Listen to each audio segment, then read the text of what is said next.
Hello friends, welcome back to my channel. तो दोस्तों, आज की जो वीडियो है, इस वीडियो में हम सीडीपी के महत्वपूर्ण प्रश्नों को देखेंगे। जी हाँ दोस्तों, इस वीडियो में हमने जो सीडीपी के प्रश्न लिया है वह आपके रीट एग्जाम में पूछे जाने वाले प्रश्न हैं। तो इसलिए अगर आप रीट एग्जाम की तैयारी कर रहे हैं तो इस वीडियो को लास्ट तक देखिएगा, क्योंकि यह जो प्रश्न हम आपको करवाएंगे इसमें से जरूर आपको जो है कि रीट एग्जाम में प्रश्न देखने के लिए मिलेगा। तो इसलिए आप इसको अच्छे से देखिएगा। और दोस्तों, आपको बता दें कि यह हमारी सीडीपी की पहली क्लास है, तो इसलिए हमने जो है बाल विकास के एकदम शुरुआती जो चैप्टर होते हैं, जैसे शैशवावस्था आता है, बाल्यावस्था आता है, किशोरावस्था है, तो इनसे जो है कि इस वीडियो में प्रश्नों को शामिल किया है। और जो सिद्धांत दिए हैं मनोवैज्ञानिक, उनसे प्रश्नों को शामिल किया है। तो यह पहली क्लास है, तो बिल्कुल शुरुआत से लेकर के चल रहे हैं। तो इसलिए चैनल पर नए हैं तो सब्सक्राइब कर लीजिए, क्योंकि जैसे जैसे हम आपको प्रैक्टिस करवाते जाएंगे हर एक टॉपिक कवर करेंगे, जैसे अधिगम वगैरह भी आपका कवर करेंगे। तो इसलिए आप चैनल को जरूर सब्सक्राइब करिएगा। चलिए दोस्तों, वीडियो को स्टार्ट करते हैं और प्रश्नों को देखते हैं। तो पहला प्रश्न हमने लिया है कि वह अवधि जो वयस्कता के संक्रमण की पहल करती है उसे क्या कहते हैं। तो इसमें पूछा गया है कि उस अवधि को क्या कहा जाता है, कि जब लोग कहते हैं कि अब तुम वयस्क हो गए हो, या वयस्कता के संक्रमण की पहल कौन सी अवधि करती है। तो मध्य बाल्यावस्था, कि बाल्यावस्था की समाप्ति, की पूर्व क्रियात्मक अवस्था, की जो है कि किशोरावस्था। तो देखिए, इसका जो सही आंसर है वह है किशोरावस्था। जी हाँ दोस्तों, किशोरावस्था को वयस्कता के संक्रमण की किशोरावस्था ही पहल करती है। तो डी वाला विकल्प आपका सही हो जाएगा। अगला प्रश्न आपका दिया गया है कि निम्न में से कौन सी बाद की बाल्यावस्था के बौद्धिक विकास की विशेषता नहीं है। जी हाँ दोस्तों, पूछा गया है कि बौद्धिक विकास की विशेषता नहीं है बाल्यावस्था के बाद की। तो ऑप्शन है भविष्य की योजना की सूझबूझ, कि विज्ञान की काल्पनिक कथाओं में अधिक रुचि, कि बढ़ती हुई तार्किक शक्ति, की जो है कि आपका दिया गया है चौथा ऑप्शन कि काल्पनिक भयों का अंत। तो देखिए, इसका जो सही आंसर आपका हो जाएगा वह हो जाएगा भविष्य की योजना की सूझबूझ। जी हाँ दोस्तों, यह जो भविष्य की योजना की सूझबूझ है, यह बाल्यावस्था के बाद की अवस्था अर्थात किशोरावस्था की बौद्धिक विशेषता नहीं है, क्योंकि किशोरावस्था में बालक अपने भविष्य की योजनाओं के प्रति चिंतित रहता है, जिसके कारण वह तनाव में रहता है, न कि वह अपने भविष्य की योजनाओं के प्रति सूझबूझ जो है कि प्रदर्शित करता है। तो इसलिए यह जो है कि ऑप्शन आपका सही नहीं है। इसके अलावा जो भी ऑप्शन दिया गया है कि विज्ञान की काल्पनिक कथाओं में अधिक रुचि रहती है, बढ़ती हुई उसकी तार्किक शक्ति भी होती है, और काल्पनिक भयों का उसका अंत भी हो जाता है। तो इसलिए यह तीनों आपका किशोरावस्था की विशेषता होती है विकास की। लेकिन दोस्तों, भविष्य के प्रति जो किशोरावस्था में छात्र होता है वह जो है कि उसके बारे में चिंतित रहता है, ना कि उसमें सूझबूझ होती है। तो इसलिए ए वाला विकल्प आपका सही हो जाएगा। अगला प्रश्न देखते हैं। अगला प्रश्न आपका दिया गया है कि किशोरावस्था किस आयु वर्ग एवं विलंब विकास से संबंधित है। जी हाँ दोस्तों, पूछा गया है कि जो गिरोह अवस्था होती है, यह आपका किस आयु वर्ग और विलंब विकास किससे संबंधित होता है। 16 से 19 वर्ष एवं नैतिकता, कि 6 वर्ष एवं भाषा होती है, कि 9 से 8 से 10 वर्ष एवं समाजीकरण होता है, कि 16 से आपका 19 वर्ष एवं संज्ञानात्मक। तो देखिए, अगर हम बात करें तो गिरोह की जो अवस्था होती है वह 8 से 10 वर्ष होती है, एवं विलंब विकास समाजीकरण से संबंधित होता है। और 8 से 10 वर्ष की आयु में बालक अपने समूह का सक्रिय सदस्य बन जाता है। जी हाँ दोस्तों, इसको याद रखिएगा। जब 8 से 10 साल का बालक होता है तो वह अपने समूह का सक्रिय सदस्य बन जाता है, जो कि किशोरावस्था में चरम पर पहुंच जाता है। और गिरोह अवस्था सामाजिकरण से संबंधित होता है। इस चीज को याद रखिएगा, किशोरावस्था जो होती है यह गिरोह अवस्था या सामाजिकरण से संबंधित होती है। तो इसको याद रखिएगा। तो इसका ऑप्शन सी आपका हो जाएगा कि 8 से 10 वर्ष होता है आयु वर्ग में गिरोह अवस्था, और विलंब विकास से जो है कि सामाजिकरण संबंधित होता है। तो सी वाला ऑप्शन सही है। अगला प्रश्न है कि संज्ञानात्मक विकास के 4 चरणों संवेदीय पेशी, पूर्व संक्रियात्मक, स्थूल संक्रियात्मक और औपचारिक संक्रियात्मक की पहल की गई है। तो किसके द्वारा पहल की गई है। हिलगार्ड द्वारा, या स्टार्ट द्वारा, या हरलाक द्वारा, या पियाजे द्वारा। तो देखिए, अगर हम इसमें बात करें तो तो यह जो आपका अवस्था प्रदर्शित की गई है, संवेदी पेशी अवस्था, पूर्व संक्रियात्मक अवस्था, स्थूल संक्रियात्मक या औपचारिक संक्रियात्मक, यह जो है कि आपके पियाजे साहब ने किया। जी हाँ दोस्तों, पियाजे ने किया है। संवेदी पेशी अवस्था को कितना माना है उन्होंने, जिसको कि संवेगात्मक अवस्था कहते हैं, तो 0 से 2 वर्ष होता है।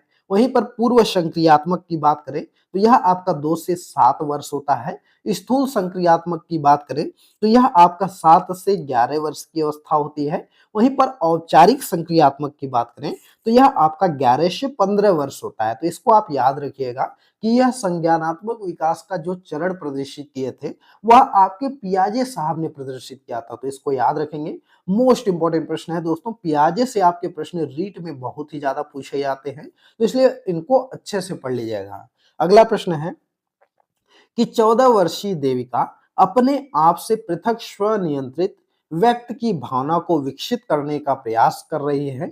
वह विकसित कर रही है, तो वह क्या विकसित कर रही है पूछा गया है। तो यहाँ पर देखिए, अगर हम बात करें कि 14 वर्ष की कोई देविका है, वह अपने आप को पृथक स्वनियंत्रित व्यक्त की भावना को विकसित करने का प्रयास कर रही है, तो इसका जो ऑप्शन दिया गया है कि नियमों के प्रति घृणा, किशोरावस्थात्मक अक्खड़पन या स्वायत्तता या परिपक्वता, तो वह जो विकसित कर रही है, इसका सही आंसर आपका स्वायत्तता हो जाएगा। क्योंकि 14 वर्षीय देविका किशोरावस्था में है और इस अवस्था के बालक और बालिकाओं में शारीरिक और मानसिक स्वतंत्रता की प्रबल भावना होती है। और कौशलिक जो आपके मनोवैज्ञानिक है उन्होंने कहा भी है कि किशोर प्रौढ़ों को अपने मार्ग में बाधा समझता है, जो उसे अपनी स्वतंत्रता का लक्ष्य प्राप्त करने से रोकता है। तो यह आप याद रखिएगा। तो इसलिए बी वाला ऑप्शन सही है, स्वायत्तता आपका आंसर हो जाएगा। अगला प्रश्न है कि शैशव काल की अवधि है। जी हाँ दोस्तों, पूछा गया है कि शैशव काल की अवधि कितनी होती है। तो देखिए, अगर हम बात करें तो शैशवावस्था की जो अवधि होती है यह आपका जन्म से 2 वर्ष होता है। जी हाँ दोस्तों, जन्म से 2 वर्ष आपका शैशवावस्था होती है। और यह जो है कि जिसमें कि बालक का निर्माण काल कहलाता है, यह बहुत ही इंपॉर्टेंट होता है बालक के विकास वगैरह के लिए। तो इसको आप याद रखिएगा। अगला प्रश्न आपका दिया गया है कि किशोर डॉट डॉट है का अनुभव कर सकते हैं। तो किशोर किसका अनुभव कर सकते हैं? बचपन में किए गए अपराधों के प्रति डर के भाव का, या आत्मसिद्धि के भाव का, या जीवन के बारे में परितृप्ति का, या दुश्चिंता और स्वयं से सरोकार का। तो देखिए, अगर हम बात करें दोस्तों तो किशोर किसका अनुभव कर सकते हैं, तो यहाँ पर दोस्तों अगर हम बात करें तो जो आपके मनोवैज्ञानिक थे ब्लेयर, जोन्स और सिम्पसन के अनुसार अगर हम बात करें तो किशोरावस्था जो किशोर होता है वह महत्वपूर्ण बनना, अपने समूह में स्थित प्रदान करना और श्रेष्ठ व्यक्ति के रूप में स्वीकार किया जाना चाहता है। जो किशोरावस्था होता है वह सिम्पसन साहब कहते हैं कि जो किशोरावस्था होता है वह चाहता है कि अपने समूह में अपनी एक स्थिति को प्रदान करना और श्रेष्ठ व्यक्तियों के रूप में उसे स्वीकारा जाए। तो यह वह कहते हैं। तो इसलिए इसका जो सही आंसर आएगा वह दुश्चिंता और स्वयं से सरोकार का आएगा। क्योंकि जो है कि इसके अलावा व्यवसाय चुनने की समस्या आदि के कारण वह अधिक चिंतित हो जाता है बालक। तो इसलिए आपका डी वाला ऑप्शन सही हो जाएगा। अगला प्रश्न आपका है कि हाल का सिद्धांत निम्न में से किसकी व्याख्या करता है। जी हाँ दोस्तों, पूछा गया है कि जो हॉल थे स्टेनले हॉल, वह किसकी व्याख्या करते हैं? बुद्ध की प्रकृति का, कि अधिगम्य अभिप्रेरण की भूमिका का, कि मूल्यों के विकास का, कि किशोरावस्था के विकास का। तो देखिए दोस्तों, अगर हम बात करें जो स्टेनले हॉल साहब थे, यह जो है आपका वह किशोरावस्था के विकास का जो है कि व्याख्या करते हैं। और उनकी तो सबसे जो है कि फेमस लाइन है जो आप जानते होंगे कि जो किशोरावस्था होती है वह तूफान और संघर्ष और तूफान की अवस्था है। तो यह तो आप जानते होंगे। तो डी वाला ऑप्शन आपका सही हो जाएगा, यही इसका आंसर है। चलिए अगला प्रश्न देखते हैं। अगला प्रश्न आपका है कि विद्रोह की भावना की प्रवृत्ति निम्न में से किस अवस्था से संबंधित है। तो देखिए, अगर हम बात करें विद्रोह की भावना की जो अवस्था होती है या किस अवस्था से संबंधित होती है, बाल्यावस्था, पूर्व किशोरावस्था, शैशवावस्था या मध्य किशोरावस्था। तो देखिए अगर हम बात करें तो विद्रोह की जो भावना होती है यह आपका जो संबंधित होती है यह पूर्व किशोरावस्था से संबंधित होती है। जी हाँ दोस्तों, पूर्व किशोरावस्था से आपका संबंधित होता है। पूर्व किशोरावस्था आपका 12 से लेकर के 14-15 साल तक होता है। तो इसको आप जो है कि उसी में बालक ज्यादा जो है कि उसके अंदर विद्रोह की भावनाएं रहती है, तो इसको याद रखिएगा। दोस्तों यह सभी प्रश्न आपके रीट एग्जाम के लिए बहुत ही इंपॉर्टेंट हैं, तो आप इसको अच्छे से पढ़ लीजिएगा। और दोस्तों आप हमारे चैनल को फॉलो कर लीजिए, सब्सक्राइब कर लीजिए, और जब तक आपका एग्जाम आएगा, फरवरी में एग्जाम है, तब तक हम पूरा सिलेबस कवर करा देंगे। और हर एक दिन आपको जो है कि 30 प्रश्न 40 प्रश्न हर एक सब्जेक्ट का आपको देखने के लिए मिलेगा। तो इसलिए चैनल को सब्सक्राइब जरूर कर लीजिए, आपकी एक अच्छी तैयारी हो जाएगी और इस बार गारंटी है कि आप रीट एग्जाम निकाल लेंगे। तो चलिए अगला प्रश्न देखते हैं। अगला प्रश्न है कि विकास की किस अवस्था में बुद्धि का अधिकतम विकास होता है। जी हाँ दोस्तों, पूछा गया है कि विकास की वह कौन सी अवस्था है जिसमें बुद्धि का विकास सबसे ज्यादा होता है।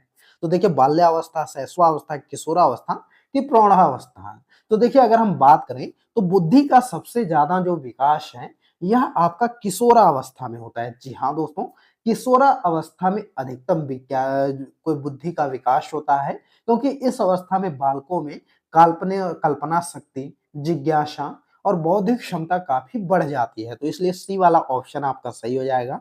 अगला प्रश्न है कि व्यवहारवादी डॉट डॉट है ने कहा था मुझे नवजात शिशु दे दो, मैं उसे डॉक्टर, वकील, चोर या जो चाहे बना सकता हूं। तो ऐसा कौन से मनोवैज्ञानिक थे जिन्होंने कहा था कि मुझे जो है कि सिर्फ बालक दो दो, नवजात शिशु दे दो और जो कहोगे उसको मैं वह बना दूंगा। तो वह आपके थे वाटसन साहब। जी हाँ दोस्तों, वाटसन साहब एक आपके व्यवहारवादी मनोवैज्ञानिक थे और उन्होंने ही कहा था कि हमको जो है कि कोई भी नवजात बालक दे दो और जो कहो मैं वह बना दूंगा। तो इसलिए सी वाला ऑप्शन आपका सही हो जाएगा। अगला प्रश्न है कि पूर्वाग्राही किशोर किशोरी अपनी डॉट डॉट है के प्रति कठोर होते हैं। तो देखिए अगर हम बात करें पूर्वाग्राही किशोर किशोरी के बारे में, तो वह किसके प्रति कठोर होंगे। तो वह जो आपके कठोर होते हैं वह आपके समस्या के प्रति कठोर होते हैं। जी हाँ दोस्तों, ये वाला विकल्प सही होगा, क्योंकि पूर्वाग्रह का तात्पर्य होता है कि किसी कार्य व्यवस्था, ज्ञान या व्यक्ति आदि के विषय में पहले से ही बनी हुई कोई विशेष धारणा तथा उसका पालन करता है। जी हाँ दोस्तों, पूर्वाग्रह क्या होता है कि बालक किसी चीज के बारे में पहले से ही डिसाइड कर लेता है कि इसका ऐसे ऐसे होता है, तो उसी को वह जो है कि धारण करता है। तो इस प्रकार पूर्वाग्राही जो आपके किशोर किशोरी होते हैं वह समस्याओं के प्रति कठोर होते हैं। तो इसलिए ए वाला विकल्प आपका सही है। अगला प्रश्न है कि किशोरावस्था में बच्चों के क्रियाकलाप होते हैं। तो किशोरावस्था में बच्चों के क्रियाकलाप कैसे होते हैं। तो यहाँ पर है ऑप्शन है मूल प्रवृत्त्यात्मक, या जो है कि आपका संज्ञानात्मक, या संरक्षित होता है कि संवेगात्मक होते हैं।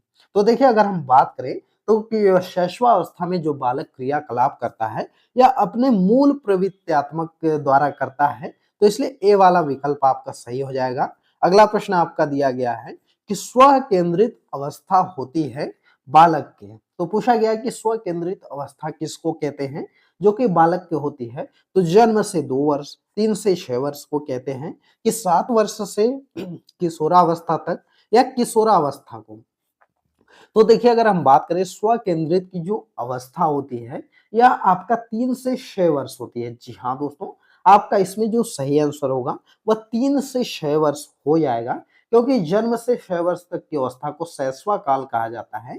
और शैशवा अवस्था के अंतिम चरण जो कि 3 से 6 वर्ष होता है, उसमें जो है कि उसको पूर्व बाल्यावस्था हम लोग कहते हैं। और ऐसे में बालक स्वयं की खुशी की चिंता करते हैं और इसलिए इसे स्व केंद्रित अवस्था भी कहा जाता है। तो इसलिए याद रखिएगा।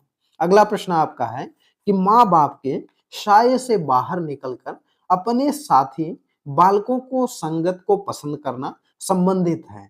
तो किस अवस्था में बालक अपने माँ बाप के साये से बाहर निकलता है और जो है कि वह अपने साथी बालक जो है साथियों के साथ रहना पसंद करता है, तो वह कौन सी अवस्था है। किशोरावस्था है, पूर्व किशोरावस्था है, उत्तर बाल्यावस्था है, या शैशवावस्था है। तो देखिए दोस्तों अगर हम इसमें बात करें तो इसका जो सही आंसर आपका हो जाएगा वह हो जाएगा पूर्व किशोरावस्था। जी हाँ दोस्तों, पूर्व किशोरावस्था में बालक जो है वह आपका जो है कि माँ-बाप के साये से निकल करके वह अपने साथियों के साथ रहना पसंद करता है, दोस्तों के साथ घूमना पसंद करता है, तो इसलिए आपका बी वाला विकल्प सही हो जाएगा। अगला प्रश्न आपका दिया गया है कि निम्नलिखित में से कौन-सा आयु समूह परवर्ती बाल्यावस्था श्रेणी के अंतर्गत आता है? तो देखिए अगर हम बात करें परवर्ती बाल्यावस्था श्रेणी के अंतर्गत जो आता है, वह आपका कौन-सा आता है? तो वह आता है 9 से 12 वर्ष। जी हाँ दोस्तों, 9 से 12 वर्ष जो होता है, वह आपका परवर्ती बाल्यावस्था की आयु कहलाता है, क्योंकि इस आयु में आपका शारीरिक विकास की गति कुछ धीमी हो जाती है, परंतु इस अवधि में क्या होता है कि शारीरिक विकास दृढ़ता की ओर उन्मुख होता है और यही कारण होता है कि इस अवधि को जो है वह परिपाक काल कहा जाता है, तो इसको आप याद रखिएगा। चलिए अगला प्रश्न देखा जाए। अगला प्रश्न आपका है कि बचपन का सांप्रतिक दृष्टिकोण की मान्यता है। तो देखिए अगर हम बात करें तो बचपन का सांप्रतिक दृष्टिकोण की मान्यता क्या है कि बहुत तरीके से बच्चे प्राप्त वयस्कों के बराबर हो जाते हैं। बच्चों में युवा प्राप्त वयस्कों के रूप में सबसे अच्छा माना जाता है कि बचपन आधारित रूप में प्रतीक्षा अवधि है कि बचपन वृद्धि एवं परिवर्तन एक अनूठी अवधि है। तो देखिए अगर हम इसका सही आंसर माने तो बचपन का सांप्रतिक दृष्टिकोण की मान्यता जो होती है वह आपका क्या होता है? वह होता है कि बचपन वृद्धि एवं परिवर्तन का एक अनूठी अवधि होता है, तो इसलिए डी वाला विकल्प आपका सही हो जाएगा। अगला प्रश्न आपका है कि शिक्षण अधिगम प्रक्रिया में व्यक्तिगत रूप से ध्यान देना महत्वपूर्ण है, क्योंकि? तो शिक्षण अधिगम प्रक्रिया में व्यक्तिगत रूप से ध्यान देना महत्वपूर्ण क्यों होता है?